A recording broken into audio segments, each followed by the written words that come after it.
I remember you mentioning it, especially because I started my language learning in my motherhood journey. It feels like I'm fighting biology all the time, trying to retain what I learn and practice what I learn. Because I know with like pregnancy and postpartum, like literally, like your brain releases hormones to make you forget everything so you can focus on your baby.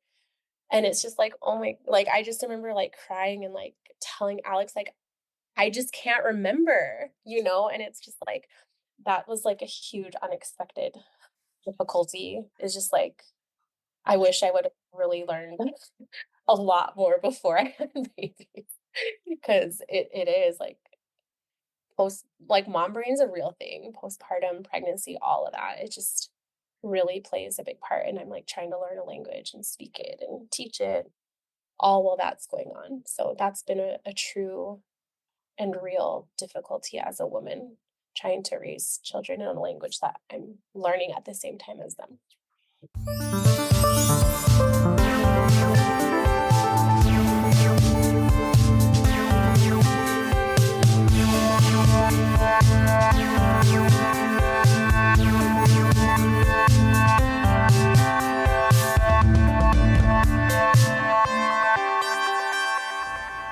Welcome to NWaying, our sound podcast. This is a grassroots podcast intended for those raising or helping to raise children in an Indigenous language.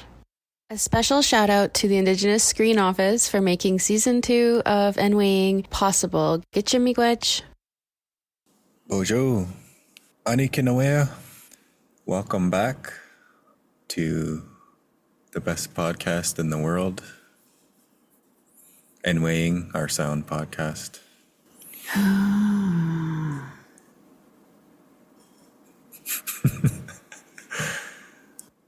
So we have some very special guests today, Alex and Camille, who are Lakota and Dakota learners and parents, currently living in South Dakota. You'll hear their story once we start the podcast, but yeah, I'm just really excited about these guests coming on and the knowledge that they can share and their experience. And so how I kind of found them, I guess, was I think a friend shared on Facebook. There was a video of one of their children speaking Lakota. And so I was, being that we're doing the same thing for Anishinaabe one, that really interested me. So I kind of, I clicked on, who's sharing what, when you have to go through the Facebook shares, and I found their names as their parents. And so who I originally messaged was Camille. I think because I was trying to balance out, our guests. And I think that's what you can cut this out if you want. But I've been trying to balance out male and female guests. And so I messaged her to ask her if she wanted to be on the podcast. Also, being a mother and getting those perspectives is important to have. And then she messaged me back. She said, I think my husband should be on too because we work together. And we couldn't be doing this without each other. And so I was like, okay, yeah, let's try it. So this is the first time that we'll have two people on at the same time, both parents. So I messaged Alex about it, and he was good to go, and that's how we got in contact. And yeah, And this will be the first time that we have two guests on with us at the same time so far within all of our seasons. So I'm really excited for that different dynamic interviewing wise. Also really excited to meet parents who are doing the exact same thing as you and I. I'm not sure, but what I'm assuming is, having similar experiences just in regards to what you've mentioned, and having the perspectives of both of them at the same time. That's really cool. So I'm really excited to get started here. And yeah, just get to chat and relate and share with another family, parents of a family in an immersive household. So. No, much tada. Oh, Hey, bonjour. bonjour. Bonjour. How about you, Copy? Good to see you guys. Meet you virtually.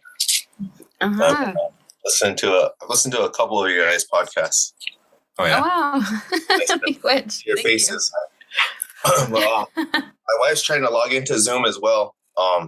Okay. Separately, so that we can be on mute and not be trying to, fight over the mic. But she's we don't have a sitter or anything for the kids, so we might have some interruptions with the kids and things throughout. But we'll try. We told them to be on their best behavior. Yeah, that's good. That's fine. It's we want this to be authentic as possible anyways, and this is what the podcast is about. This is what this is all about. So we welcome it, but we can also totally edit anything out if you're looking for that too. If you're like, can you cut out da-da-da? It's no problem at all.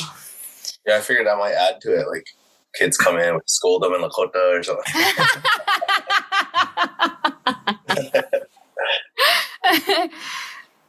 Oh, perfect. Yeah, we're also same house, separate mics for the same reason. Here's one of them. Allez, bonjour.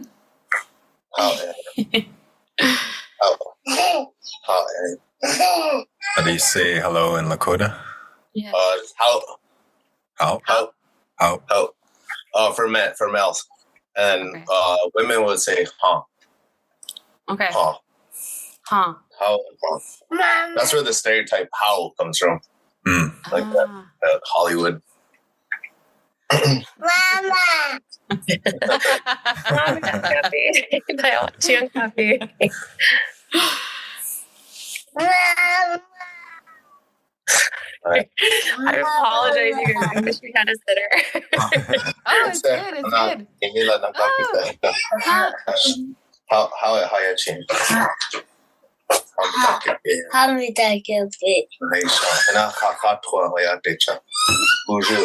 Bonjour.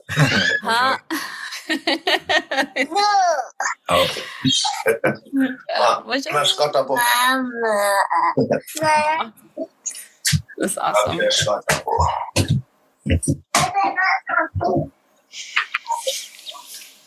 So yeah, We're just gonna be back and forth trying to bug us, I think. Might have been better if we just did it one spot. No worries at all. We'll see how it goes. So I don't know if you've met Ozawa or Monty. so I just I messaged both of you guys because I saw a video on Facebook, and I forget who the person was. It was someone that tagged you guys anyway, and they're like, "Oh, my friend, their child speaks Lakota," and there's a video of them speaking, and I was like, "Who is that?" So I clicked on it, and then found you guys as the parents and messaged you guys if you want to be on, and yeah, so I'm glad you guys are able to share your story, and just grateful. Yeah, I think that was Damian Webster that shared that. Yeah. Good, really good friend of mine, and a friend of ours, and really interesting connections with him because he's obviously Seneca from New York. I grew up in New York, Okay. and then his kids are from Sisseton. Their mom's from Sisseton, and Camille's from Sisseton. So a lot of just funny connections there. Nice. Well, we appreciate you. We appreciate you reaching out to us and learning. It's always good to learn about other people doing, what we're doing, especially with more experience. Because we'll talk about it later, but it's few and far between, and so it's like it's always a breath of fresh air to meet other people, even from different tribes and other languages, who are raising children in the language.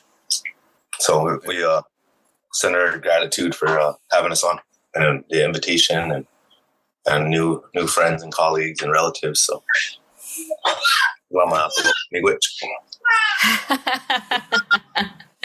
and it's miigwech. We're like really honored that you're willing to share time and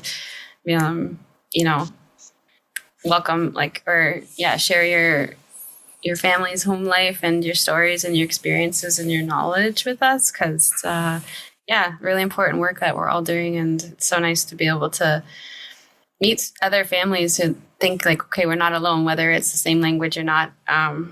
It helps with this push a little bit further when it gets tough and difficult.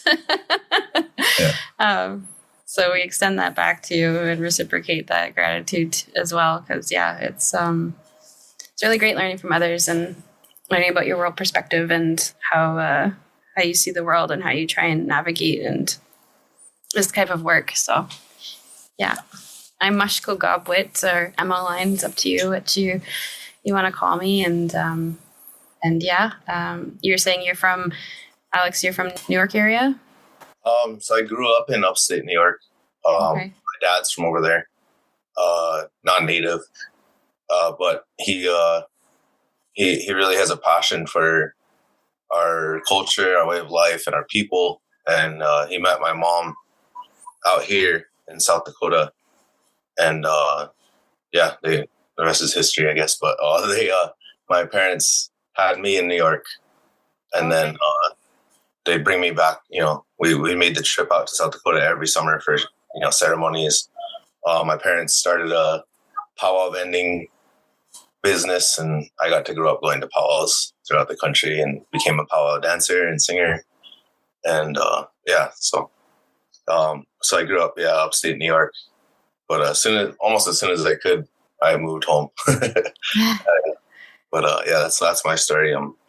I moved home and have a kind of a different perspective of things than a lot of people here on the res. A lot of people are here trying to get out, and I wanted to come back. So it's a little different. But what? How about you, Camille? Or what should I? How would you like to be called? Camille's fine. Yeah, Camille. Yeah, you can call me Tumi. I'm just kidding. That means auntie. That's okay. That's her character on her show. My alter ego. My stage name. No, just kidding.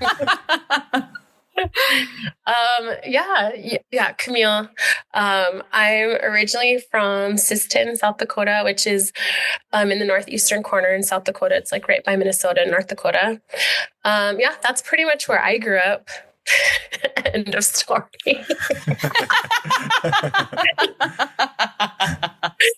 But I was a teacher, a classroom teacher for a few years, and then Alex and I met, we got married, we started having kids right away. And then I've just been living the stay-at-home mom life, learning the language along with my kids. And that's been my life, seriously, just for like the last 4 years, just consuming every ounce of my energy, just momming and language learning. Did you grow up around language or having language at school? A little bit. I've had exposure to the language. In my family, the last first language speaker was my grandma, my kushi, my mom's mom. She spoke only Dakota until she was 8 years old when she started going to day school, and that's when she learned. But then the transfer didn't happen to my mom, and then obviously I didn't learn Dakota either. But like at social events, I felt like I heard Dakota a lot, or not a lot. I wouldn't say a lot, but I've heard it. Basic stuff.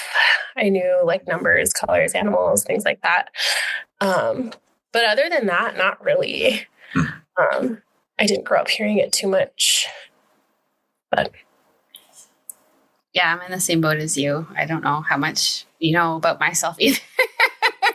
But I'm in the same boat. Like my grandparents were fluent speakers. It didn't get the transmission didn't happen between them and my father, and then picked it back up, and then me speaking has kind of brought some words back for him and whatnot. But I've been learning beside my kids and was stay-at-home mom for 4 years, and just studying / listening to as much as I could / trying to go and see elders, just trying to learn with them as they were growing up. So I feel very validated by knowing someone else is going through what I was going through. So this is really awesome.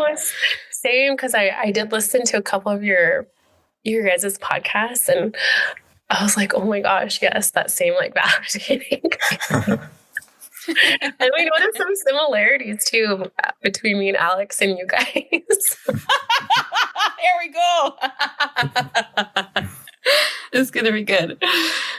And this is actually our first time we've ever had 2 people on. Hey, Monty, was that one? At once, I don't. We've never had so. This is awesome. This is new for us as well. Yeah. What about you, Alex? Did you grow up around language, or?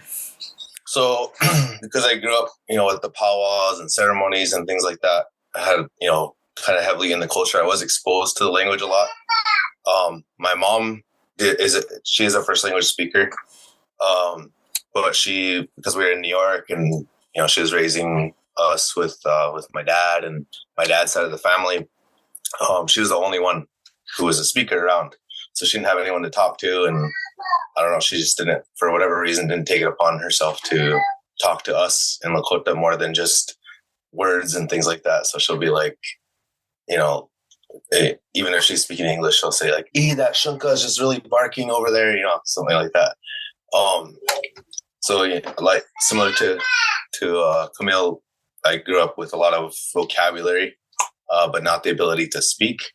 I grew up with a lot of the songs, and so I would hear prayers and things like that in the language. So a lot of, if I knew full sentences, it was from songs or from prayers. But typically it was just words. And I guess some commands and things from my mom, like, like hurry up. She would say things like that a lot. And then my dad would pick up on things like that too. Or he learned how to say like, I want coffee and things like that. So, and then in addition to all that, my mom and my dad split up when I was 3. So pretty young age. So I wasn't even really raised by my mom, more so by my dad and my dad's side of the family. So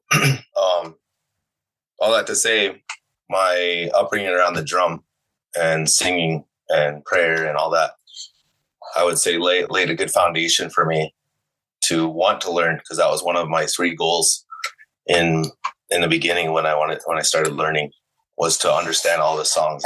What am I singing about? What are we saying when we sing these songs? And so it definitely laid a good foundation for me when I started taking my first class. I was like learning words and then recognizing them from songs,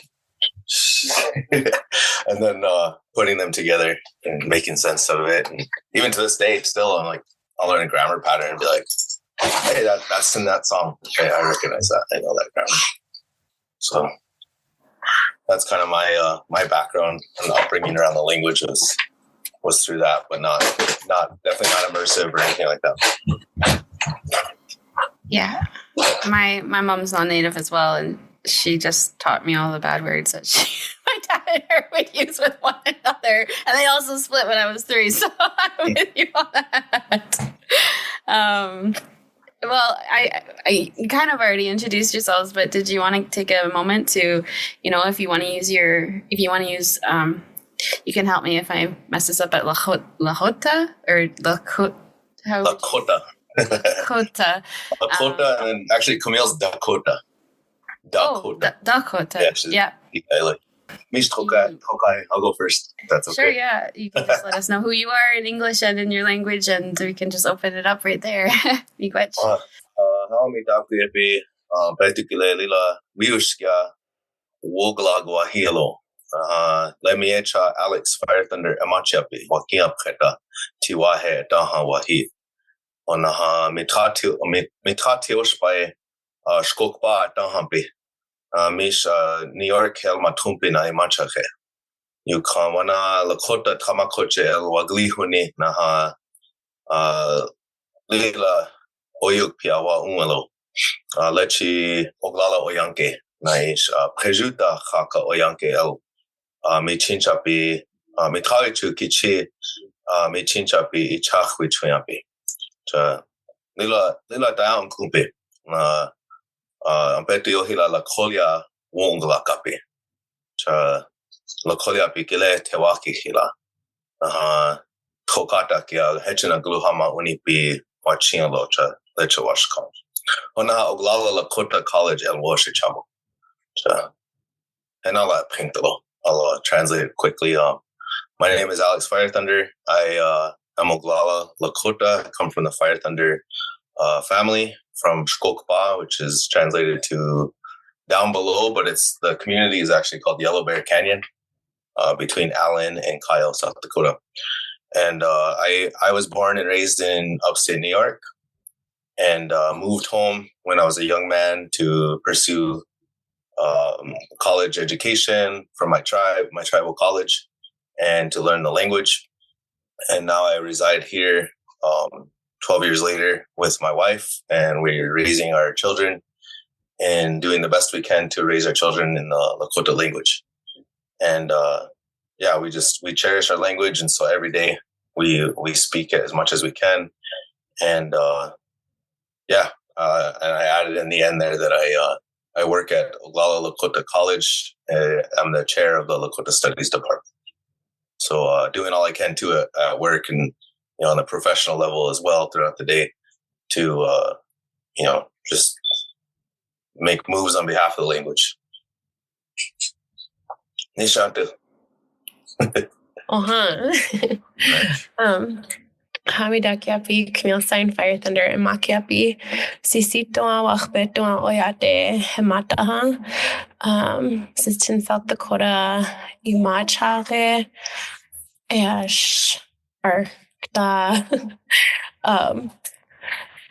Mihi Hanaku, Alex, Echiapi, Oglala Lakota, Wichashta Hecha, Cha, Wana, Oglala Oyanke Hedel Wati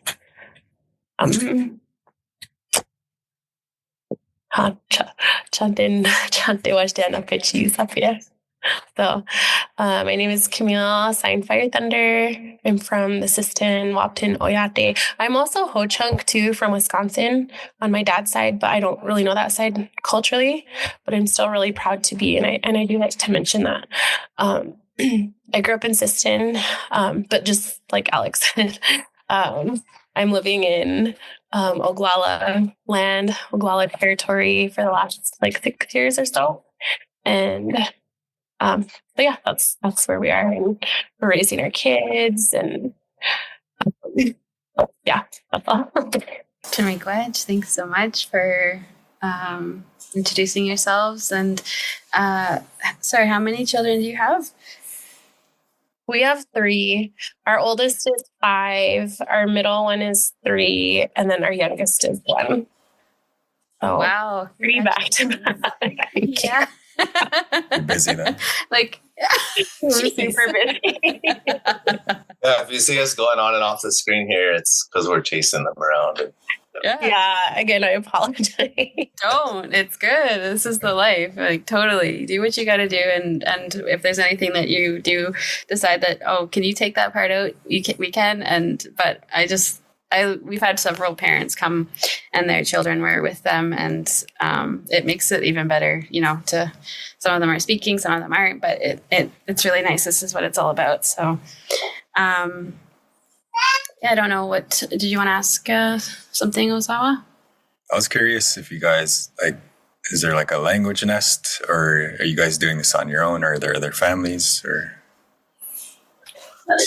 Yeah, so there is a handful of Lakota immersion nests throughout Lakota country, but there's not really one close to us here in Kyle, or Kajutahaka Medicine District. There's a pretty good one about an hour from here. It's the Makbialuta Red Cloud Immersion School. And actually, these guys have been going there almost once a week. Or they were. They haven't been. It's been a while since they've been over there. But just to kind of visit. And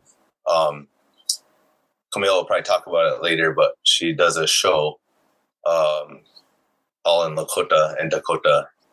Puts it up on YouTube. And they help. They want to support that. So they allow her to record her show there at the school. And then they take the kids for the day in the classrooms. And so it's really nice and really helpful. And they get to make friends and speak Lakota with some of the other kids and interact with teachers and things like that in Lakota, which is really good for them. But no, we've done this pretty much all, I don't want to say all on our own because we get a lot of help from, language-wise, we don't do everything on our own. But well, as far as raising the kids, we're on our own. And yeah. You want to add to that?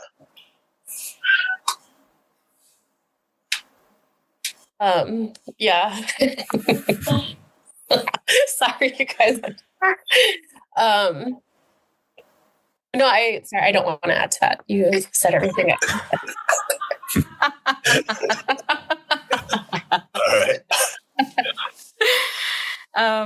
Well, where did I know that you spoke a little bit already. I know I'm kind of reiterating, but you, Alex, you spoke about, you had lots of exposure and through song ceremony of the language.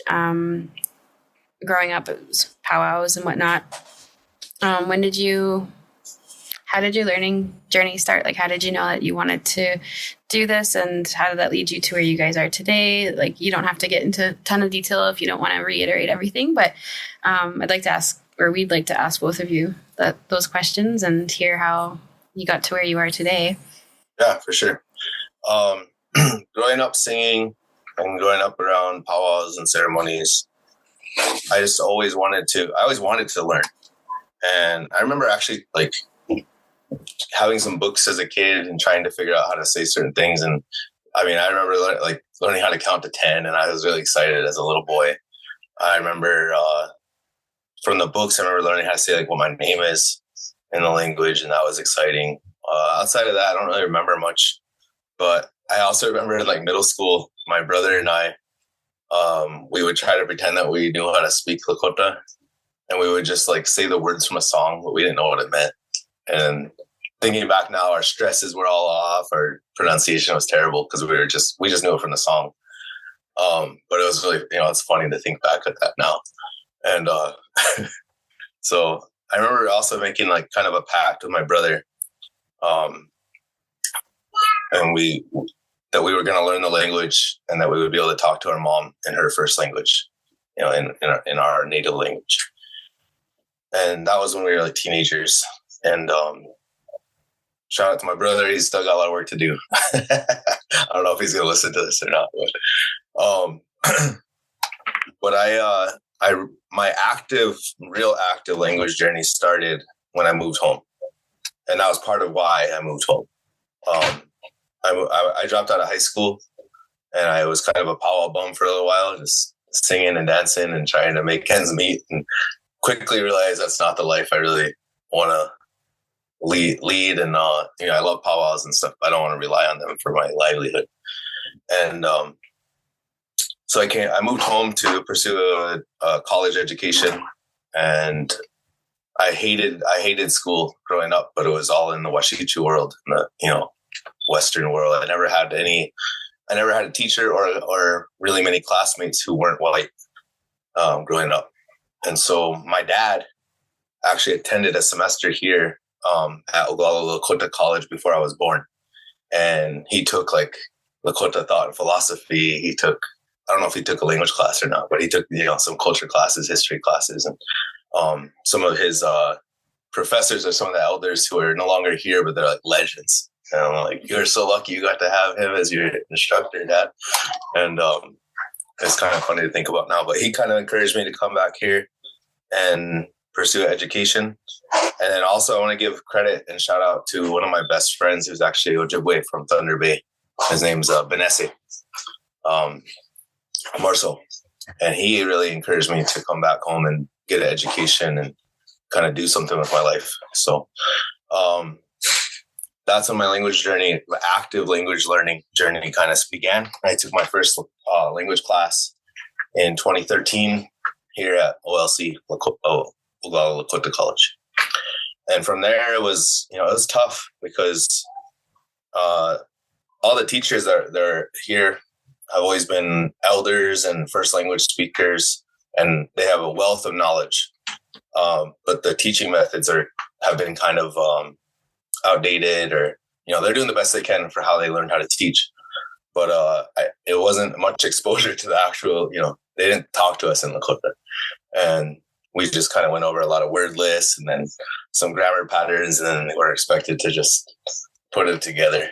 And it was tough, and it took a while. It took a while for me to build confidence, and got laughed at by a lot of people, my mom included, laughing at my pronunciation. I was learning like formal speech from the books and things. And then, she speaks a very colloquial style of language. So I got laughed at a lot, but just stuck with it. And I think that's the key, is having the drive and motivation to just stick with it, no matter what method, no matter what teacher, no matter what textbook. I mean, those are all factors as well. But the biggest factor, I think, is having the motivation and the drive. And so I tried to stick with it. And of course, you have time periods where you're really motivated and time periods where you're not. But ultimately, in the long run, you come back. You always come back to it. And then kind of wrap things up here. I know kind of taking a while, but when Camille and I met, I started teaching. Let me go back real quick. I actually was pursuing education in social work. I had no intention of being a language teacher, but I was hoping to use language and culture as tools in social work to kind of help empower, youth and things like that. I had a vision of like an after school program that was like reconnecting students and youth to the land through cultural practices and activities and things like that, and as a kind of a prevention program thing, something like that. And I should revisit that now, actually. I've totally abandoned that. It's been a while. But I got pretty quickly got recruited into the language teaching world. And I think my social work background helped me, though, to be a good teacher, to build that like empowerment, of the students. So I started teaching. I met Camille about a year or so after I graduated and started teaching, and she was a teacher. And so we kind of bonded on that. And then when we got married, we put it in our vows to get fluent or die trying. And we vowed to raise our children in the language. So that was a big motivation when our firstborn, when he was born, we realized that we didn't know a lot of the like taking care of baby terms, sentences, and all that. We didn't know how to say, I'm going to change your diaper. We didn't know how to say, your mom's going to nurse you. We didn't know how to say, I'm going to burp you. All the kinds of new things that we were just like, I'm not prepared for this. Never learned this in the classroom. Never learned this in a textbook. So a lot of things like that. But I'll stop there and let Camille answer more. So the question is our language journey? Yeah, like what made you want to start, and / like, you know, how did you get to like where you were, like what, you know, was it started as a kid, as a teenager, and you know, what kind of drove you here? Okay. First, I feel like I always just want to mention, like, I'm still very learning. Like, I still identify as a beginner in my language learning. But I feel like just growing up, I feel like a lot of our people, like, we know, like, there's value in our language. Like, we don't have to be convinced of it. And so I feel like I've always just like, you know, valued it growing up. I remember like the first time I actively really wanted to learn it was when my brother had his first son, and I was about 16. And I remember asking one of my aunties, like, how do you say this? And then like writing it down because I wanted to like say those things to him. Which I think is interesting now, like kind of looking back at where I am now and how like my language journey is like still, it started like sparked by children. And then now I just find myself with children and my own children. But I don't know, I always loved our language. And I was talking, me and Alex were talking yesterday, and I was saying, like, I just feel like one thing about my personality is like, I'll want to do something, but I'm like too scared to do it on my own. And so like, if I can just find someone to do it with me, then we can really just take off together. And I feel like that's kind of how it was with language too. Because when I met Alex, my sister actually kind of introduced us because she was in a class that he was teaching, and she was like, I think I found someone for you. Then we added Facebook and saw each other like the next weekend at a powwow. And but that was something I really valued, and I thought was really attractive in Alex, was like that he valued the language too. And so I was really, like, not that I want to give you all my credit, but you were definitely like a catalyst in my language journey, because Alex's love for the language just really burns bright, and it just like, you know, relit mine too. And so I feel like my serious language learning journey has been my motherhood journey. Honestly, it's like those two are just like, you can't separate them. And I remember being really like, obviously as a first time mom, I was an auntie, you know, for a long time, but it's different like being a mom. And like, cause I remember that first year, of my son's life, I'll be watching like my Snapchat memories back, and I'll be like, oh my gosh, I'm speaking English to him. That's so weird.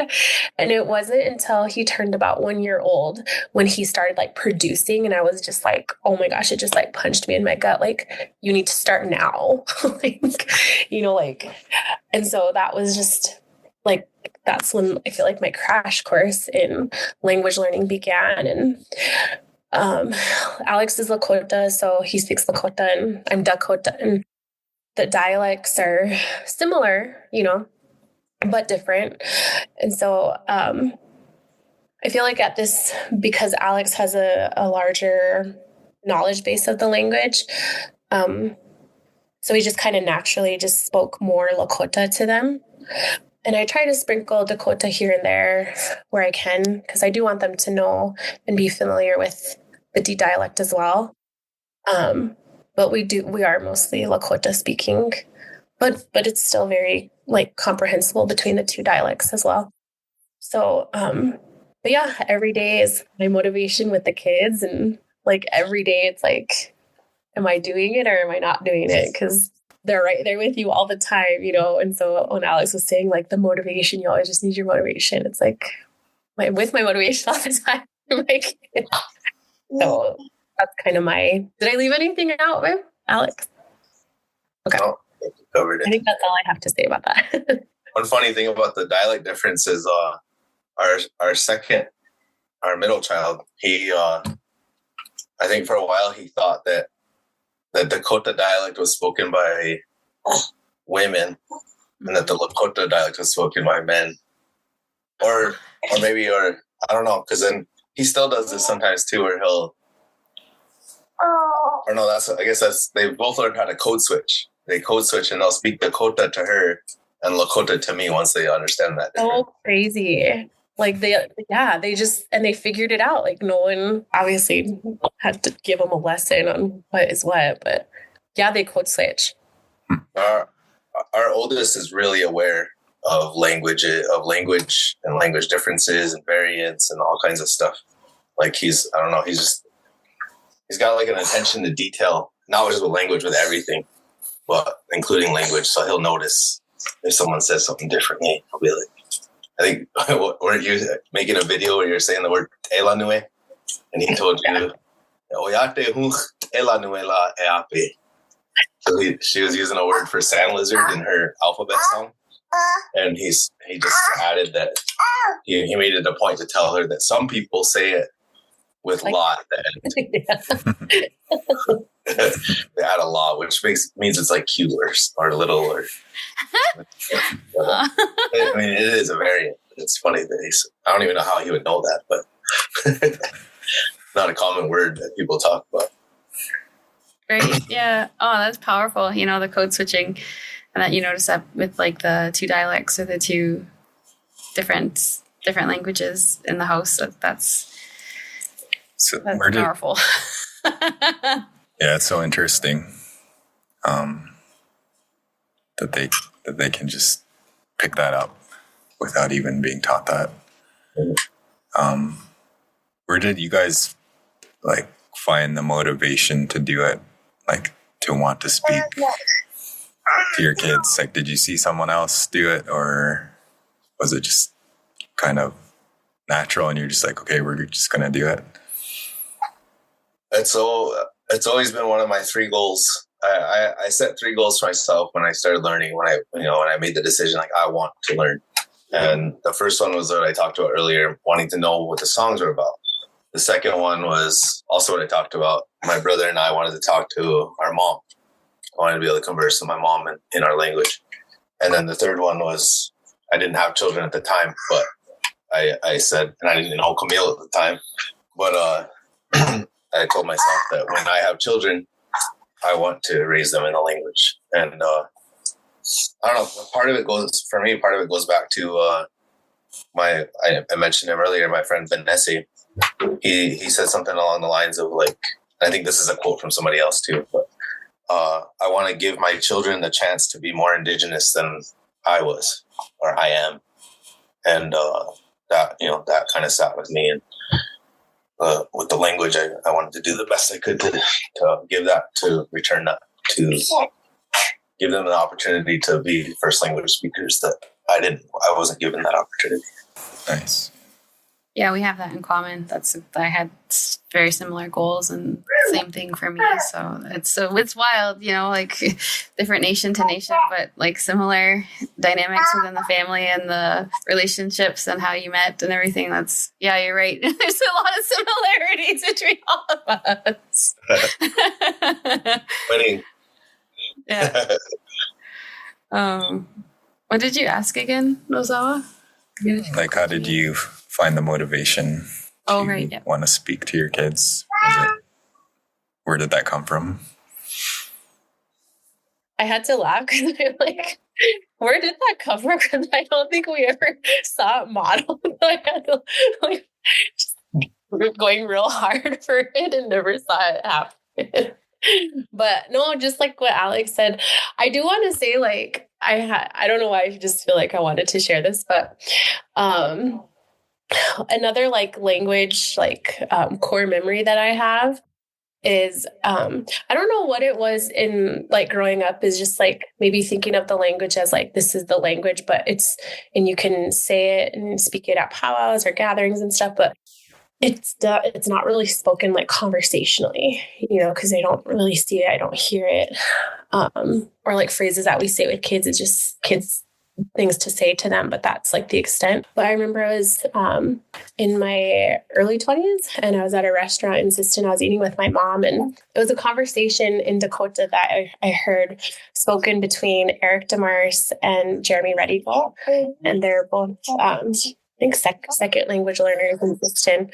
And Jeremy walked in, Eric was sitting and eating with his family, and they just started speaking Dakota to each other. And I just remember being like, oh my gosh, like I just like watched them, like no shame, just like watch them talk to each other for maybe 3 minutes. And I just could not believe it. Like, oh my gosh, like this is like a language that you like, it can be spoken and used today to communicate. And I guess I just never saw that, especially like with second language learners. And I remember just like that just like blew my mind when I saw that. And I feel like that really inspired me too. And when I met Alex, beginning when we were dating, I remember him and one of his cousins were speaking to each other, and just like that same thing, like, oh my gosh, like I can't believe that it's being used like the way language is supposed to be used. But I feel like that was like a really cool, like a moment for me of like, wow, okay, this is doable. You know, like I can do this too. And so I feel like that maybe was a big, because it's just like a huge core memory in my language journey. Those two conversations between second language learners was really cool. Sure. It's like so motivating to see someone else that's doing it. And you're like, oh, it's possible. Yeah. I have one more thing to add to that. I think, not without trying to be super negative or anything, but I always kind of had a critique of like language teachers who get paid and have a career to teach the language, but at home their kids don't speak or they don't teach their own kids. And I get it. Like I get why they don't now. But with that critique, I kind of held myself to that critique, saying like, if I'm going to be a language teacher, I'm going to speak the language with my kids at home. And so that was another motivational factor for me, is like, I gotta walk my talk and hold myself accountable to the things that I say and the standards I hold other people to. And, but with that said, it's not easy, and I understand. I don't pass judgment on teachers that aren't able to teach at home or speak at home with their kids, you know, for whatever reasons. And I know a lot of people make the decision to, you know, try to bring that into their home later on when their kids are grown. And it's really hard to get, you know, kids at an older age motivated to want to learn another language and use that language when English is just so convenient when it's the common denominator. So just want to put that disclaimer out. I'm not trying to pass judgment on other teachers. So what are some of your challenges, you think, for getting your kids to be speakers? Where to begin? Just kidding. It's definitely, the whole thing is a challenge. There's a lot of things. And, but with that said, it can be done, and it is being done. So it's a worthwhile challenge, and it's worthwhile to spend time and to put forth the effort to overcome those challenges. But I would say one of the big challenges is just the lack of community support of relatives. And you know, like there's the old phrase, it takes a village, right? It takes a village to raise a child. And that couldn't be more true than with language. It takes a village of speakers to really raise a speaker, and we don't have that village. And so we have to make up for it or try to build a village, you know, and that's so much work, more than just parenting, you know, reaching out to other speakers and other learners and trying to build that community that doesn't exist, so that our kids can have that exposure. So that's what, you know, and you can't make your relatives learn the language. You know, you can try to motivate them. You can give them the resources. You can invite them to events and do all the things, but it's up to them if they want to do that. And they have to have that motivation. And if they don't, then it's frustrating, but there's nothing really you can do about it, and ask for their support in whatever other ways that they can. But I would say that's one of the bigger challenges. I have more to add, but we'll bounce off each other. We talked about it yesterday, so. Yeah. I would say my proficiency level and my proficiency level, it's not not as fast. I'm not learning as fast as my kids.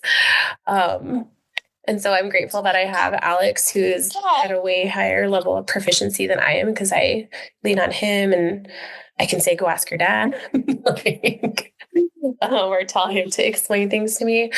But yeah, definitely proficiency level. Kind of like Alex said, support. Like I know people, offer moral support. They hear the kids and they're super happy and they're super proud. But it's also like, okay, you can support us by speaking the language in front of them. Like, I know you guys know what I mean. But what else did we say? Some of the unexpected things, there were challenges were like getting toys when they were babies, like baby toys. And those toys all speak English. Like you press a button and it says like the color, or it says all kinds of stuff, animal names.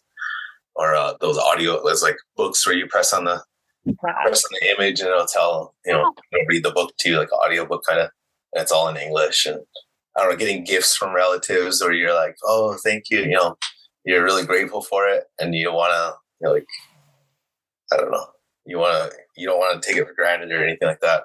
But it's an English speaking toy, and it's like, we're not going to use this. Sorry to any relatives that might be listening to this. You returned it. I'm just kidding. But that's something you don't think about if you're not raising kids in the language. Media, kids media. Because I'm a stay-at-home mom, so like of course we have like the TV on, and there's just like a really limited selection of children's shows in the language Lakota or Dakota, and that was kind of the conception of my S2E9 Camille show. We were on YouTube, and you know how it just like reads your algorithm and plays the next show. Miss Rachel came on and my kids loved it and I loved it. But by the end of the first episode, they were like speaking English already. So I was like, okay, we can't watch this anymore. So yeah, a lack of children's shows. And I know they get tired of watching the same things over and over. How do you guys navigate going into like non-Lakota speaking spaces, which I guess like us, you're surrounded by it, but we were really kind of blessed in a weird way with our firstborn being born in 2020, February of 2020, right before the pandemic hit. And so he was raised his first 2 years during that pandemic, and we just stayed home. And it isolated us from most, English-speaking spaces. And so I think that really kind of helped us lay a good foundation for him. He was he couldn't speak English for a while. Like he was probably 2.5, 3 years old when he first started putting together some English sentences and stuff. He had heard English because Camille and I, we go back to English when we talk to each other quite often. That's probably our weakest point with the languages, talking to each other. We're good about staying in the language with the kids. So he had that 100% interaction in Lakota, but he heard us and heard us talk on the phone to other people. And he was exposed to English, but he just never had the opportunity to interact in English until we started going out and visiting relatives. And that was his first time being able to try to use English. But I think that really helped us. And now, like I said earlier, he's really aware of different languages, and he knows if someone speaks English or speaks Lakota, and he'll talk about it, or speaks another language. Because there's hardly any shows or movies in Lakota, we play a lot of shows and movies in Spanish, and the kids are actually starting to learn a lot of Spanish. But they just have a knack for languages. They'll hear different languages, or we'll visit different tribes and they'll talk about what language it is or things like that. So it's pretty cool. Do you have anything to add to that? I want to say this because I think I remember you mentioning it. Yeah. I remember you mentioning it on one of your episodes, but especially because I started my language learning in my motherhood journey, it feels like I'm fighting biology all the time, trying to retain what I learn and practice what I learn. Because I know with like pregnancy and postpartum, like literally like your brain releases hormones to make you forget everything so you can focus on your baby. And it's just like, oh my, like, I just remember like crying and like telling Alex, like, I just can't remember, you know? And it's just like, that was like a huge unexpected difficulty. Is just like, I wish I would have really learned a lot more before I had babies, because it is like mom brain's a real thing, postpartum, pregnancy, all of that. It just really plays a big part. And I'm like trying to learn a language and speak it and teach it all while that's going on. So that's been a true and real difficulty as a woman, trying to raise children in a language that I'm learning at the same time as them. I say like every episode, like people get me going. It's like I can't even hide. It's just so awesome. Like not awesome, but it's really nice to be able to hear like someone having almost the exact same experience as myself, where no offense, Ozawa, but you don't know what that feels like. The struggle's real. So much goes into it. And I'm also like less proficient than Ozawa. And so it's just really, it feels really good to be able to know I'm not the only one. Not to make this about me, this podcast is about you guys today, but I'm just like, whoa, there's so many things that I'm relating with you on that I'm like, I think you're the first person who's ever, brought some of these things up. And so like, tell us how to say thank you in Lakota, Dakota, but I would love to say thank you.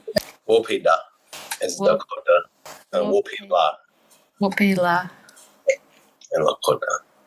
And feel free to keep going, because I didn't mean to cut you off either. Like if there's other things that you found obstacles or challenge, that's just like super validating. Another mother who's on this journey, has a similar thing, who's like being real about, like you said, biology, which is now I'm going to refer to it from now on.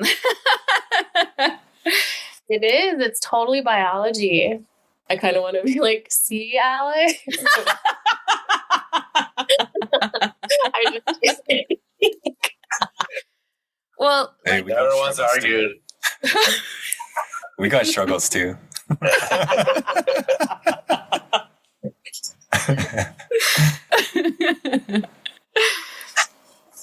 Yeah. I definitely feel you on the mom brain and the kids, like their abilities and their language moving forward further than you because they're sponges, and then you're just using the same things over and over and you're trying to get more, but it's not really sticking. So I do feel that.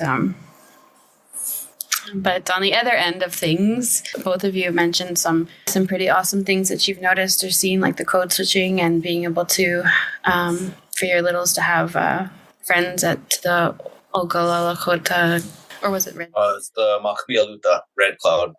Red Cloud, yeah. Yeah, Red Cloud. So, to be able to talk, were there anything... most of it's unexpected being a parent, what you experience with your children. Were there things that you weren't expecting through teaching them language that you found super rewarding? Or obviously it's all rewarding, but like you weren't expecting that were very, very positive outcomes that you couldn't foresee happening? All right. I guess I'll start with this one. I would say my first kind of unexpected thing, I don't know if it's unexpected, but just really eye-opening and kind of a light bulb over my head is just realizing the differences between first language acquisition and second language acquisition, which I think that a lot of Indigenous language teachers and especially first language speakers, elders, don't understand those differences. So often I hear that's not how I learned it, from the elders talking about how they grew up. It's like, yeah, you grew up in a home full of speakers and in a community full of speakers, and it's just it's not doable or possible at this point for most people to learn that way. But also, once you learn your first language, that becomes both an obstacle and an advantage in different ways for learning a second language, and it's just not the same. And I think that we don't talk about those differences enough. But as a language teacher, I see those differences in raising the kids as first language learners versus teaching students of all ages. And I've taught from pre-K all the way up to college. And I've had elders who aren't Lakota speakers sit in my classrooms too. So I've taught people from ages, 3 and 4 all the way on up to 80. And it's just not the same. First language versus second language acquisition is totally different. And the fact that, Camille said earlier too, she's like, my kids are learning faster than me. That's because of that difference. They're not smarter than her. They're not, they're not getting better instruction than her or using different textbooks than her. They're not using textbooks at all. They're studying the grammar patterns. Yeah, they're not studying grammar patterns. Yeah, they're picking up the grammar patterns and using correct grammar patterns that Camille is struggling to use, or even that I struggle to use. And I always use this one example of I think Ojibwe is the same, where you conjugate verbs for who you're talking about. So there's no isolated word for I or you or he or she or they or we. It's the affix that you add into the verb. And so we have this affix in Lakota that's dual. So it's just you and I. And it's only used when you're talking to the person about you and that person. Otherwise it becomes we plural. So it's first person dual. And because it's not in English, we is we. It can be you and I, we, or it could be all of us, we, or it could be exclusive we. It's all the same. We is we. And in Lakota, it's different. If it's just you and the one person, you have to use that dual. But I struggle because of the English brain to use that consistently. And I realized I used it consistently enough that Odoa, our oldest, he picked up on it and he used it consistently. And one time it was just he and I on a walk, and I said something about like, we're going to go home now. But I used the we plural. And it was just him and I. And he said, Hóyeya ate. And I thought he said Hóyeya ate, saying like protesting, like, no, Dad, like, I want to keep walking, or I want to go to I think he was talking about going to the creek earlier. So I thought he was going to argue. But he said, Hóyeya ate ungninkte, which is the correct version, the correct way to say that. He corrected me. And I was like, holy, it's this guy. But that's, it's just, I guess, a breath of fresh air as a teacher to see like first language learners just picking up on grammar patterns and conjugations and advanced stuff like ablouts. We have these ablout endings where a word ends with a, or e, depending on what comes next. And there's not really much rhyme or reason to it. It just depends on what word triggers the ending.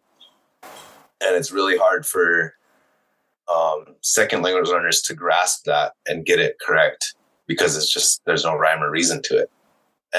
But these guys got it. Like, it's just unbelievable how fast they pick things up. But that's the beauty of first language acquisition. With that said, that's also more pressure on us as second language learners to get it right. Because if we don't get it right, they're going to pick up whatever it is that we're saying. And they have picked up things that we've said that we realize are not accurate or not correct, and we've had to change it. And it is a challenge where it becomes fossilized, and it's hard to change. But it's just because something's fossilized doesn't mean it's not.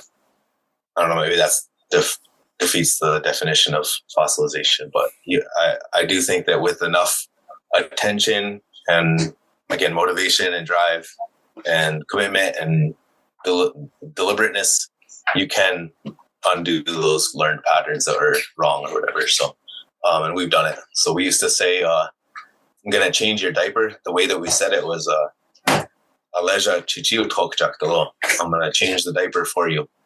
And that word for change, you tokcha, is to cause it's a causative to make something different.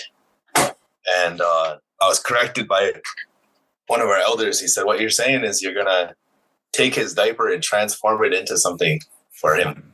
I was like, oh, so that's not the right change. I'm not going to change it into something. I'm going to replace it or change it with a different one. And so he said, yeah, so you have to say, Aleja tokcha wanji uchinchin kalo. I'm going to put a different diaper on you. So yeah, that was something that we learned when our oldest was 3. And not to embarrass him, but he was still in diapers. It was kind of funny. He was at an age, he was old enough to say, change my diaper for me. But he was using the wrong way to say it. So when you refer to relearning something that, like the correct way of, using the language, is that what you mean? Like it's harder for you, or it's harder for your children to replace that? Probably harder for us. Yeah. They're pretty adaptable though. They correct it, and then we'll slip and go back to the old way, and they'll correct us. It's become pretty normal now, where they correct us. We say something wrong. That's really awesome. So that's been one of the kind of surprising things, or just something that was unexpected. That I guess if you think about it, it shouldn't be unexpected, but it's just I'd never done that before, or even experienced that. So as a teacher, it was just a breath of fresh air. And parenthood is everything's unexpected because it's your first time doing anything. So yeah. For sure. That's kind of what I mean about, or what we meant about, what's, you don't predict what's going to happen, especially when I don't want to say this is experimental, but like no one's really in this dynamic doing what we're doing as second language learners, raising our kids in a language that's our own. Like it's a very weird dynamic on Turtle Island for us to be doing this. So we don't really know how it's going to necessarily pan out. So you're like, I wasn't expecting this to happen and whatnot. And then add parenthood on top of it. But yeah. How about yourself, Camille?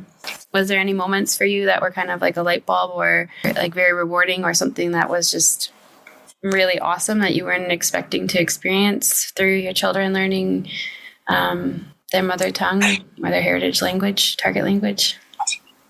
I really don't mean to like be corny or romanticize everything, but I really just feel like hearing them every day and listening to them and their little voices in the morning when they're just like, my 2 older sons, when they're just like playing by themselves, and just like hearing them speak to each other is so sweet. It's just like the cutest thing in the world. And then it's also like, it's nice when like we go out in public, because we do like all our shopping in Rapid City. And obviously, like the language that we speak to each other is in Lakota, and I try to fight the feelings of being like self-conscious or something, like when there's other Lakota people in the store, and I know they can probably hear us. But like being stopped, and I'm not trying to brag, and I'm not trying to whatever, but like we really will get stopped in the store, and people will be like, oh my gosh, like you guys are speaking Lakota. And it's like, in some moments I'm like, it's just so normalized because that's the culture of our home to speak Lakota. But then like getting that like just really supportive and surprise reaction from people, it's like, yeah, that is cool. This is really cool what Alex and I are doing in our home. And it's all rewarding. It's all really hard, but it's all really rewarding at the same time. For me, I really feel like, oh my gosh, like it just touches my heart. Like when I hear them interacting like with elders, cause I guess I feel really nervous and self-conscious around elders, and first language speakers, but like seeing them communicate makes me feel really proud and really, really happy. And another thing like that, I mean, this isn't necessarily like, I mean, it's all related, but I was really pleasantly surprised, and I don't mean to keep bringing up my show, but I was really pleasantly surprised at how welcomed and well received my kids' show has been. And I was just like saying that just tells me like, when given the choice, like our people would watch in the language, but like that hasn't even been done. Like this is maybe like the first or one of the first. Obviously it's not the first because there's other kids shows, but just saying like our people want that. And that's how is being received tells me is our people want this and our people want more of it and our kids want more of it. And so was a very pleasant surprise and made me feel really good. Can you encouraged to keep making shows. Can you talk about that? Like, how did you get that started and the story behind that? Yeah, we were in that time. We'd love to hear all about this and also make sure it gets promoted because this is awesome. So we'd love to hear all about it. Okay, yeah. So earlier I mentioned we were watching YouTube and it just like read the algorithm or whatever that we were watching kids stuff. And so then it played Miss Rachel. And do you guys know Miss Rachel? Okay, she's I love her. I just like her show's so sweet and so happy and comforting. And it's just like the colors, her voice, like everything. And my kids are busy. I mean, I know all kids are, I swear my oldest was like extra busy. And like, he just would be memorized by her and just stop in his tracks and they would just watch her. And I was like, oh, this is a nice break. But anyway, yeah, like at the end of that episode, we watched like a full like 45-minute episode. And like at the end of that episode, they were like speaking English. And like my son was like, I want to watch her. Okay, we can't watch this anymore.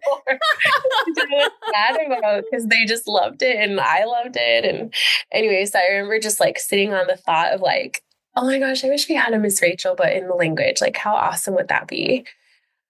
And then I was like, okay. And I put the idea out on Facebook and everyone was like, that would be so amazing. And so I was like, okay, I'm just going to try it. I'm just going to do it. I'm just going to take a healthy risk and just try it. And so I did. And we put it online and we put it on Facebook and it just kind of went viral. Like that first video got a lot of attention and a lot of positive feedback. And so then I made a few more after that. And it was like, each time it was like 5 months in between just because, childcare and being busy and stuff like that. But yeah, that's kind of how it started. And I kind of had to laugh. I always like to say this because at first I'm like, okay, this is for my children. I love my children. This is for them. And then they would be like, I don't want to watch this.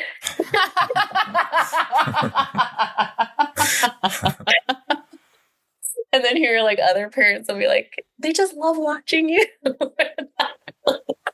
Not my kid. But anyway, I think they got used to seeing me on TV or on YouTube. And anyway, they like it now. But at first it was funny because they were like, I don't want it.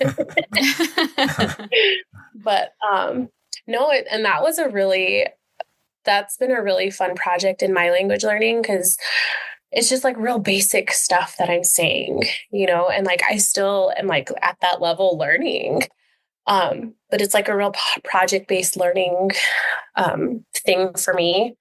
And then just like trying to translate songs and like into children's tunes and like learning a lot about like, and obviously like my husband helps me with that and like understanding like, no, that's not Lakota. That like you would never say that in Lakota. Nobody says that in Lakota.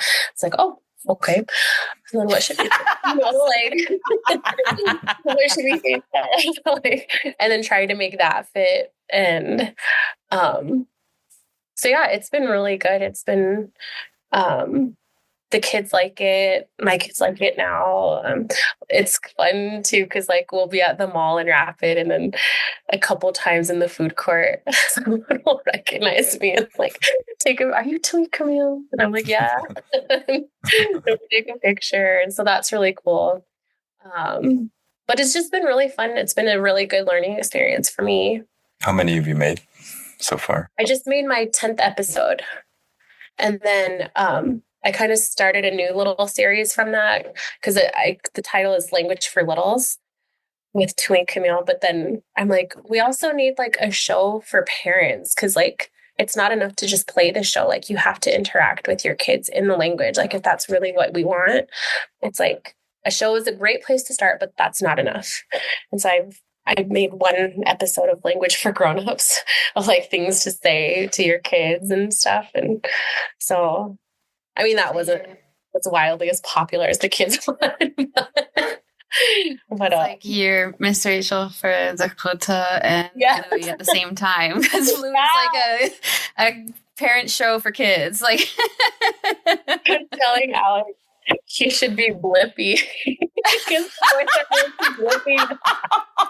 They're like, be the Lakota Blippy, please. I could see that, yeah. He just shakes his head and shuts it down every time. Oh, I'm actually kind of fangirling right now though, because I'm like, oh, that's you. When you first said, at the beginning with my show, I was kind of like, oh my God, check. Like I kind of had like a moment where I was like, is that her?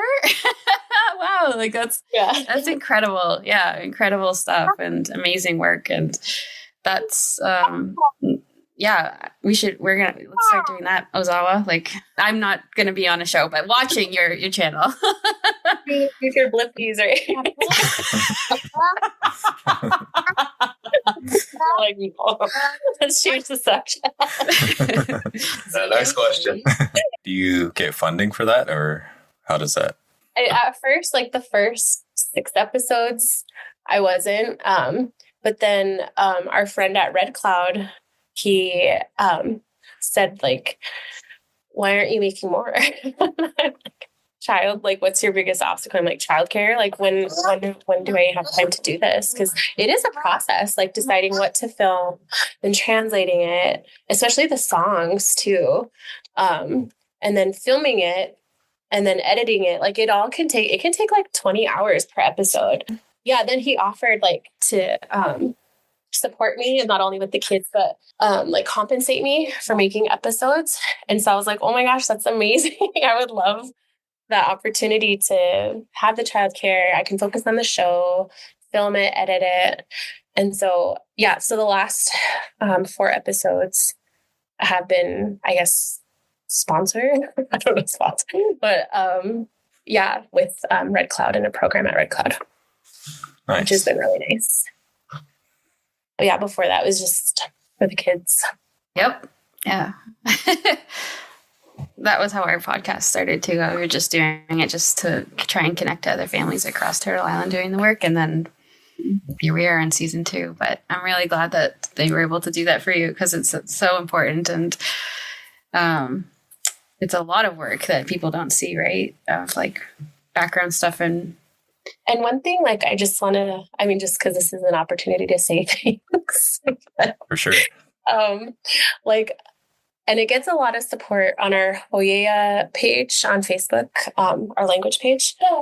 But a lot of people I've noticed, because I'll like look at the shares and I'll like read what people are saying. And I've noticed a lot of people being like, our tribe needs to start doing this, or our tribal program needs to do this. And I wish our tribe this, our tribe that. And it's like, me and Alex are like, this is like has nothing to do with the tribe. Like, this show that you're watching and sharing, like, no tribal program has anything to do with us doing it and making it.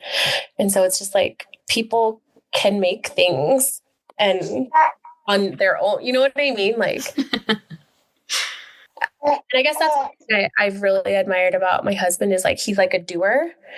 Like, I know people have lots of good ideas, and that's probably how I am too, is just like, oh, someone should do this. That would be really cool if someone did that. But like, my husband is like very much, okay, then let's do it, and so he kind of gave me that boost of like, just do it, and I think that's something that a lot of people, especially, I don't want to say especially, but just a lot of people could really just go with your ideas, like produce it, make it happen. And I was really happy that people liked my Miss Rachel idea. But just take the initiative and initiative. That's the yeah. Because you're also like parenting, and when do you find the time to be able to do these things and fit the time in and do the translation work? Like, oh, someone's sleeping. Okay, we'll do it now. So there's such a mass amount of work that goes into it that doesn't get seen. So I just want to give you some credit and let anyone listening on here know how much work. No, that's true. When we're driving, we'll be like, okay, let's work on this. Let's do this. That's all the kids are distracted. So thank you. She was talking. It was just cute. She was saying, Oh.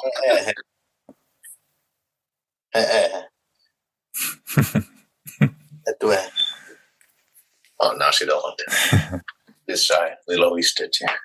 Yeah, you just tell me to be quiet because my laugh tends to like punch people's eardrums. So just. I just wanted you guys to. I just wanted you guys to hear her little voice. Yeah. Aw. Wazawa? So, what are some advice that you'd give to other parents trying to do this? I'll go first.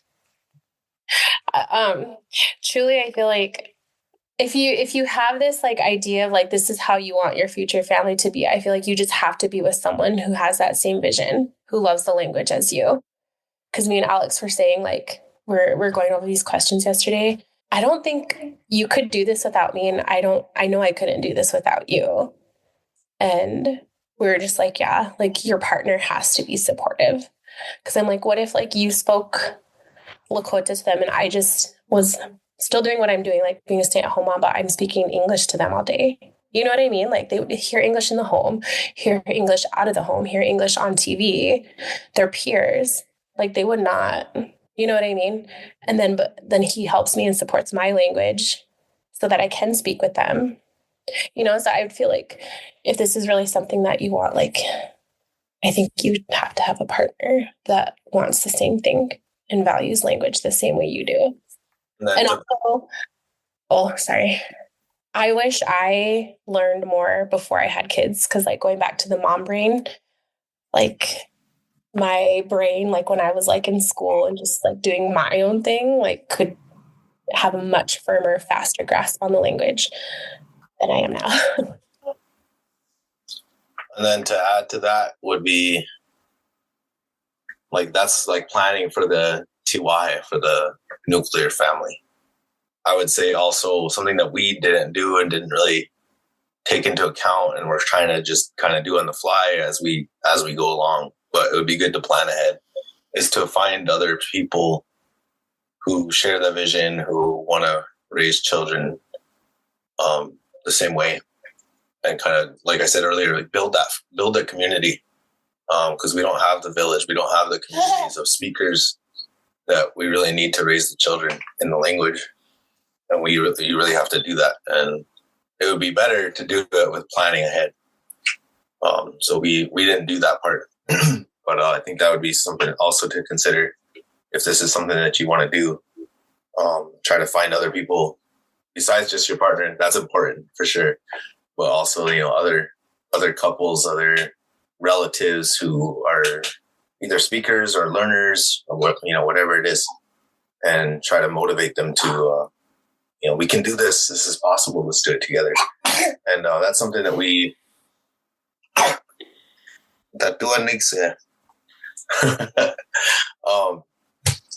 that's something that we witnessed a lot, and I think we gave a lot of thought now in the last year since we went to New Zealand and went to Aotearoa and met with a lot of Maori families who have been doing this for longer than we have.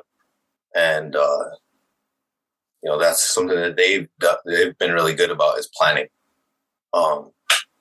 So I think if there's something, there's many lessons to be learned from our trip over there, but that was one of them. It's kind of being better at planning. Especially for me, I'm like Camille said, I'm a doer, but I'm not a planner. I just, have something that needs to be done. I don't plan. I just do it. Let's just do it. And sometimes it works out, but sometimes what I do could be done better if there was good planning before it. So when we went to Aotearoa this summer, we met with this family, and it was so cool because there was it like 3 brothers, I think? There was 3 brothers. Well, first it was their mom. Their mom decided that she wanted to learn the language, and then she had 3 sons, and then I don't know if they didn't, I think they were all second language learners. Like I think they spoke English first. But the brothers and the mom made a pact, like we're gonna learn Maori and we're gonna speak it to our kids. And so they all got married. All three sons got married, and they all had a bunch of kids. And they all speak. And now all their children, all their nieces and nephews, they all are speaking Maori together. And that's just the language of their Tioshbae, like their extended family. And I just think that's so cool and so beautiful. Like I just like dream like, oh my gosh, like what if these ones, like what if we had that many people, you know, to speak with our kids? And also like as second language parents or second language learners trying to parent in the language, just having that support, you know, because like that was another thing when we went to New Zealand. Well, before we went to New Zealand, I'm like, oh my God, I have like no one to talk to about my frustrations, my challenges, and like trying to raise the kids in the language, like my own limitations, and just like, you know, wanting to talk to someone and just like ventilate. But I feel like no one could relate to me. And so when we went there and we were talking to some of these other parents, I'm just like, oh my gosh, yes. Like, yes, everything you're saying 100%. That's how I feel. That's what I'm experiencing. And just like feeling that validation. So I think, and we're able to talk to a Maori elder over there who's very prominent in the Maori language revitalization, Sir Timoti Karetu. And we had a meeting with him, and a personal like one-on-one meeting. And then one of his like nieces, kind of like proteges type person, Dr. Hannah O'Regan. And we just sat down and we told them like, this is what we have going on. This is where we are. Can you just tell us like what to do? Can you give us a blueprint of what we need to be doing next? And one thing that they really stressed was like, your kids need peers to speak the language with. And I'm like, yep, I see that. And they were asking, well, what about your boys? Is there? And then we talked, and my daughter she's like 20 months now, but at that time, I think she was just like 10 months. And she was like, okay, well, maybe you guys don't have peers for your older sons, but can we plan a peer for your daughter? Is there anyone that you know that just recently had a baby, or maybe someone that's pregnant that you can connect with? And I was just like, so mind blown, like, oh my gosh, I'm like planning a friend that's unborn for my you know what I mean? But it's like, that's like that was like the theme of our time over there. Is like, it's so intentional. Like if you want language transfer and revitalization, and like you have to plan and be intentional. I just remember being so mind blown about like, I'm like looking for someone who's unborn to be my daughter's friend so they can speak in the language. I was just super mind blown by that.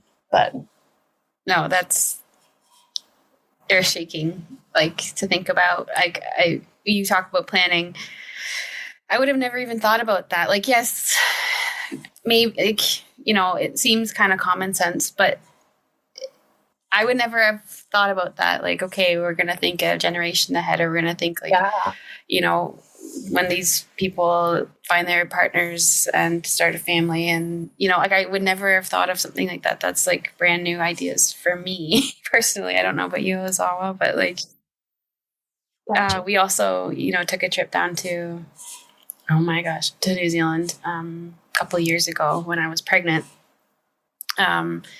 So I'm like, oh, we'll have to have you back on and we can chat about your trip and all the things. And I kind of just want to have you back on anyways, because like there's so much. I'm like, I want to just keep talking and / like hear about your updates and stuff too. Like you guys are really awesome.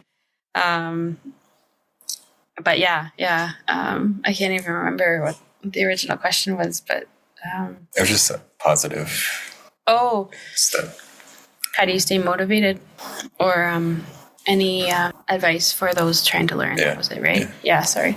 I would add to what I said earlier, and I think this goes to one of you guys' first episodes that I listened to that really hit home with me, because it's something I've been trying to say and trying to raise awareness about, but it's faced with a lot of resistance from our people, which is the studying of grammar.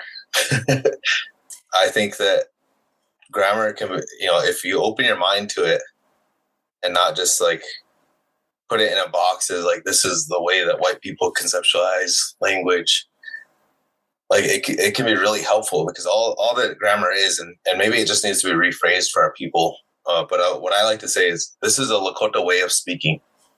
This is the Lakota grammar is a description of the differences between how we speak Lakota and how people speak English.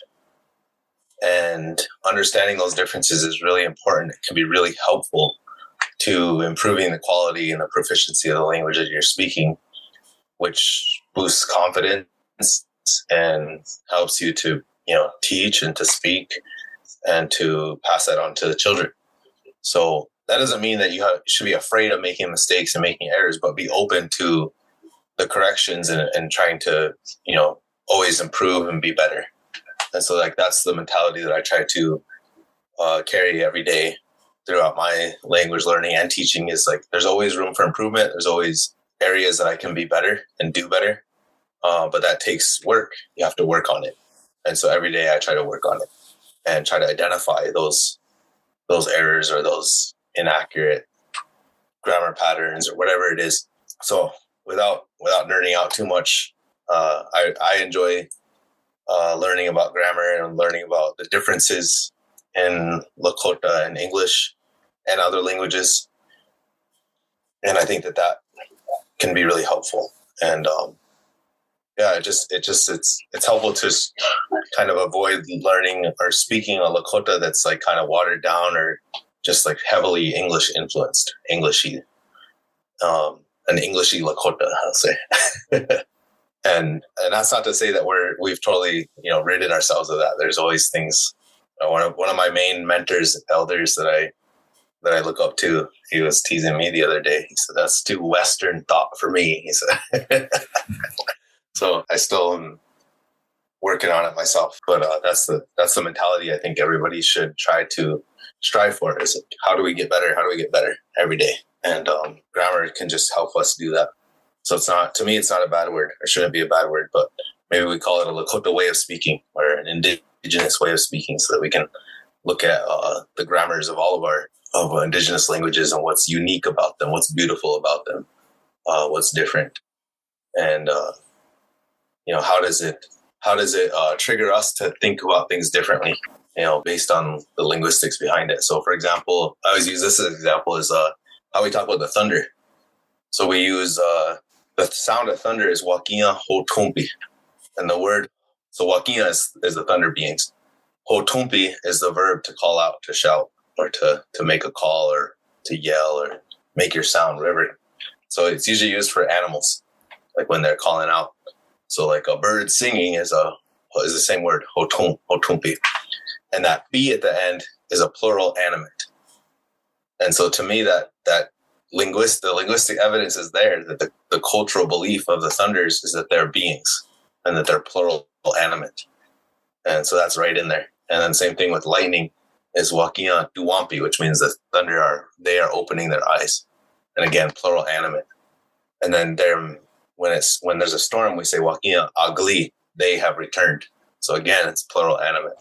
So just learning about the plural animate helps you to understand the cultural thinking and understanding of how we view the thunders. That's just one example. But these are things that back to, things that you're unexpected, surprised by as the kids, because they're first language speakers, these things are they realize these things are just, that's their understanding of the world is through the Lakota language. So I think that's really beautiful. And I've seen that they understand things that took me years to understand from not knowing the language because they know it. So the songs, like me, I grew up singing the songs, but I didn't know what they meant. Whereas these guys are learning the songs from hearing it once or twice. They know the words, they know the language already. They know what the song's about, what it's singing about, whatever is going on at the same time as that song's being sung. I don't know.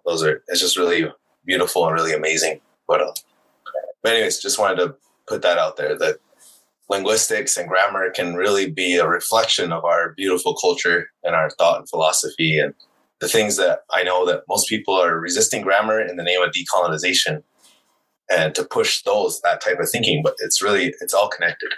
So, kind of like what Camille said earlier, it's just a time to say something. So I wanted to say it. And thanks for reiterating that for us. And you were speaking before, like at the beginning about, like that's not how I learned it. And I don't know if I invented this joke or not, but it's something I use before I teach, especially if there's like a variety of people and ages and in the classroom or in the audience or wherever. And it's how many Anishinaabe or Indigenous people does it take to screw in a light bulb? It's like 1 and 3 others to say, that's not how I learned it. And so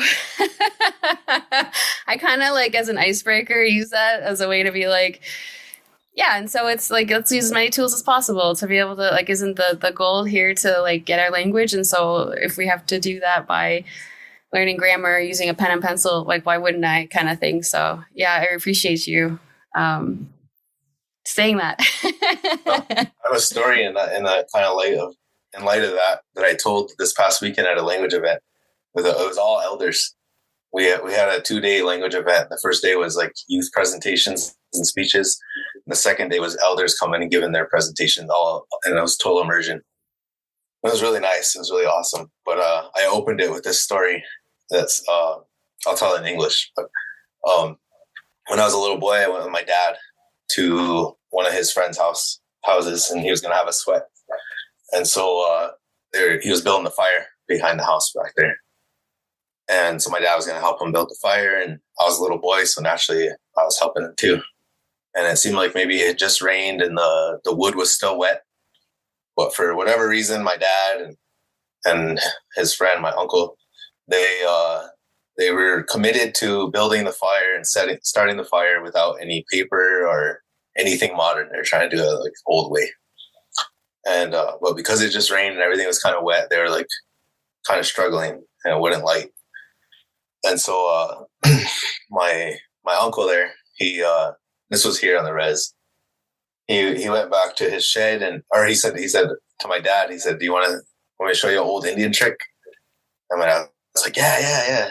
Kind of excited. And then he went back to his shed and he came back with a jug of gasoline. He poured it on the fire and lit up right away. Had a good sweat. But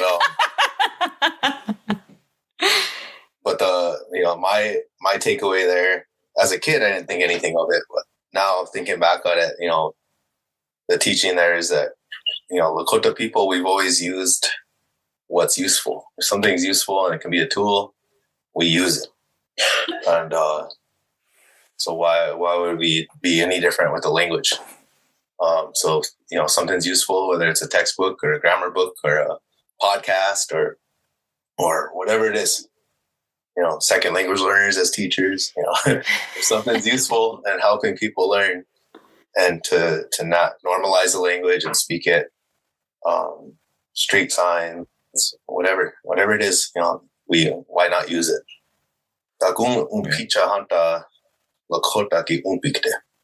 Something's useful, the Lakota people will use it. Mic drop.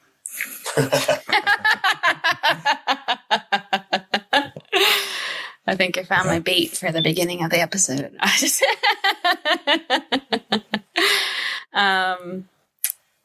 Is there, I don't know how much time you guys have, but I would like to offer, I don't know, also if you have anything else that you wanted to ask, but we always like to leave a little bit of space at the end for multiple things that you'd like to share. This is an opportunity to share resources that you think are helpful for other people wanting to learn Lakota or Dakota language, places to go for school, your show, anything and everything that, you can share with us that have helped you or that is wise or that you want to share. We'd love to hear it. I'll say Camille's show can be found on the Hóyeya social media channels, which is mainly YouTube and Facebook. And Hóyeya is spelled Hoyeya, which means to send a voice, Hóyeya, and is also used because you're sending a voice. It's the word we use for prayer as well. But yeah, that's just a kind of a social media platform that we started few years back just for anything language. And if anyone wants to publish anything in the language, we're open. We haven't published anybody else's stuff besides mine and her own content, but we're open to. But yeah, so follow us and subscribe to us on Facebook and YouTube. We also both are on TikTok, and we put language content on TikTok once in a while. I've been kind of slow. Well, both of us, we haven't posted on TikTok in a long time. But, we try to create content whenever we can. And what else? As far as if anyone's interested in Lakota language learning, I highly recommend the new Lakota dictionary app on your phone. Should be available on Apple products and in the App Store. And then also, I heard that it wasn't on Google Play Store anymore, but it's worth looking if you can find it. It's a free app, has the dictionary, has 40,000 plus entries and audio for all of them. And I played a small role in updating some of the undocumented words that weren't in there a couple years back. So proud of my very small contribution to it. But it's an awesome resource that we use every day. Having the audio to every word is amazing. Having it at the tip of your fingers, I love my print books and my print dictionary and stuff. But when you're raising children, to be able to look up a word on the fly and hear it and read example sentences of how it's used, it's just amazing. So I recommend that. I don't know what else to add as far as resources, but I also just tell everybody to, if you're into, I'm sure everybody listening to this probably already knows, but, if you're into language revitalization, no matter what language you're working with, it's really helpful to look at, what other language people have been doing, and the Maori are really inspirational. Our trip to New Zealand really changed our lives, and I'm really grateful for our relatives out there. And then, of course, Hawaii and the Mohawks. I'm sure people listening to this know there's a lot of work being done with Ojibwe. So those are kind of some of the other languages to look towards. I know there's one of my good friends is doing a lot of good work with the Klingit up in Alaska. So there's it's just good to network and look to other tribes and other nations, other languages, what they're doing, what they've done, and just broaden your horizons. So I was about to pass it over to her, but she duty. So, but those are some of the resources and things that I would advise other people to look into. It's always good to just, keep your brain going, keep fresh ideas, and reevaluate, reassess the things that you're doing. Miigwech. Say that Lakota wichoha o tehike. You said it. Oh. That's it. Lakota o tehike. So that means the Lakota way of life is like hard, or it could also mean like otehike is hard, difficult, valuable, expensive. Like you kind of use that word for all those meanings. I like that. It's validating. Like that's an old saying, and that's really validating to hear today in terms of language revitalization, that it's hard, but it's also valuable. And I know our people, historically always valued interdependence, not independence. Interdependence, like we depend on each other because we need each other. And when you need me, I'll be there. And I know when I need you, you'll be there. And I feel like that's so relevant in language revitalization. Like we need each other. Our kids need each other. And I just encourage everyone to learn and to speak what you do know. And because I'll be out with my kids and they'll hear someone just say like, "Dokstake," like, "We'll see you later." And they get so happy. They get so happy. And I try to also be mindful of like speaking Lakota to non-Lakota speaking people, like just saying "Wopila," "Dokstake," and they notice. The point is they notice, and every little bit of language that they hear other people speaking is really valuable, and it makes them so happy. And so I don't know. I just like going back to that Lakota. What is it, babe? Lakota wichoha ki o tehike. a hard, valuable way of life. And it is. And it's super rewarding and I love it. But that doesn't mean it's easy, and it's hard. But it's still really good and worth all our efforts. One time I heard an elder speaker say, Lakota Beki Washagalashni. And right away, like the translation of that Washakala means like something is inexpensive, something's cheap. And so he said, the way at first I was like, the Lakota language is not inexpensive. The Lakota language is not cheap. And I was like, what? And I thought about it more. And those words, otehike, expensive, and washakala, inexpensive or cheap, they're also like things that are like it's difficult to attain or it's easy to attain. And so I had to think about it a little deeper. And he's saying the Lakota language is not easy to attain. It's not something that you can just easily pick up and get. So I thought that was pretty cool, just along the lines of what she's talking about. But I was going to add one more thing. Resources I didn't even mention. If you live in South Dakota and you want to take language classes, if you are, actually it's only west of the West River, you have to live west of the Missouri River, and you'll be in the service area of Oglala Lakota College, and you can take classes with us here at OLC. So most of our language classes are in person though, so you'll have to come to the college center. But yeah, I just want to plug the college. Yeah. Nice. I'm a proud alumni, and then proud to be working there. So come take classes at Oglala Lakota College, and we have a good language program, and we're looking to always improve it as well. Perfect. Thank you very much. I forgot. Wopala. Is that thank you? Wopila. Wopila. Okay. Is there anything else that you like to share or say or plug or anything, Camille? Thank you for having us. Yeah. This has been fun. Yeah. Thank you for coming on. We're so grateful you guys were able to share, willing to share. If there's a time you want to hear them introduce themselves, hear a little language. Oglala Yache. Dakuni Chape, Dukdaliati, Dukdal ni Tompe, Naha, Dakukash Nihu Niate, Dona. Dona. I'm talking about doing Samuel fighter the matchup. Lower teen. Na ate Oglala Lakota Lakota Wawa 18.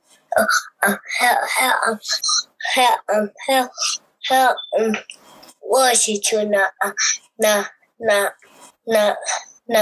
when I appear we turn it TV.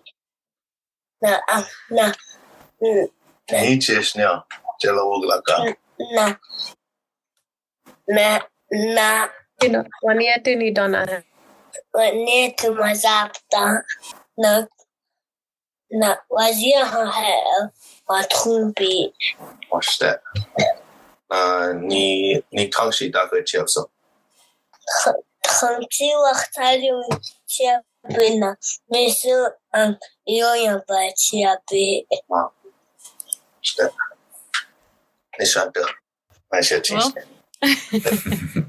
I wanted to say Wopila. And then I was like, I could tell them because like that's so great in my language, but I'm not gonna understand anything. Regrets. Wopila. You're so great. Of Chigonishin, Lakota Moyen.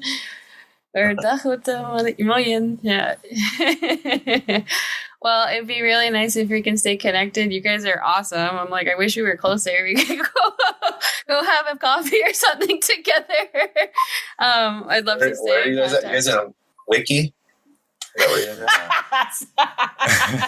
We're Southern Ontario. Kind of between Toronto and Detroit. Okay. We're like right in the middle. Blue Pistons. I was kidding. Well, we want to thank you very much for coming on and sharing everything. This was like such a powerful episode or time shared with both of you and your family, and that was like, oh my god, like change the frequency hearing your little one speak for me, like change the actual vibrational frequency for me. That's like so good. I'm gonna go ball when we're done. Just want to say Gichimigwech again, Wapila, and hopefully our paths will cross again. Yeah, such an honor meeting both of you and your little ones. Yeah, likewise. Again, just thank you guys for inviting us to the podcast. Pilawaya Palo Wopila Gini Chapi.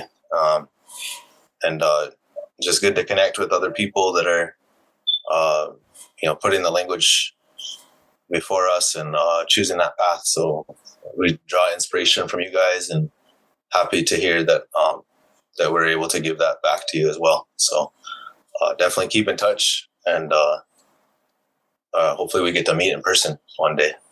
Yeah, Wopila. Pita. Yeah, we'll be watching. Alrighty, guys. Okay. Take care. Okay. Take care. Okay, okay. Magom. Yeah. Bye. Bamapi. I wanna cry. Okay. Okay, what? Cry or?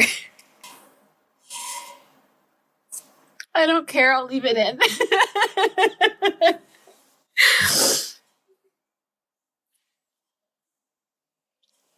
It's just really nice hearing their little one speak. So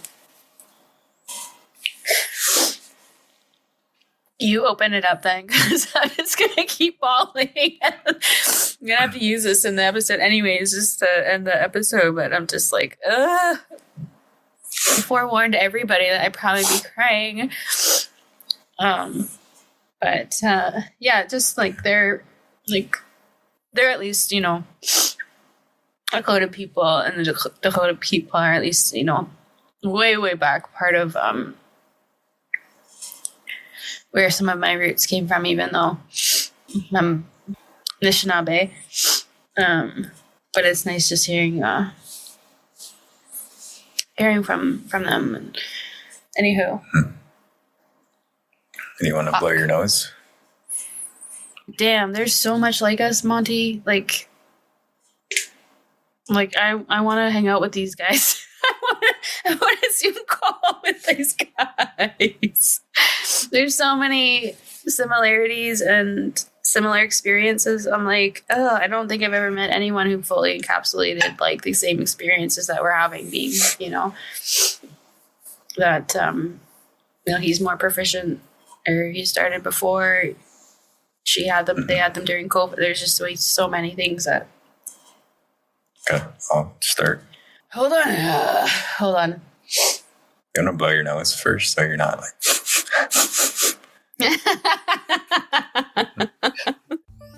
Chimigwech Gobsindauye Kinwea. Thanks so much for listening to our podcast and weighing our sound. To reach us by email, find us at oursound.podcast@gmail.com. You can find all of our links to Buy Me a Coffee, Patreon, Instagram, etc. at our link tree, which is linktr.ee/nwaying.oursound. Our theme song was done by myself, Nin Mashkogabutque, and artwork completed by Nashime, my younger brother, Brent Beauchamp. Chimigwech.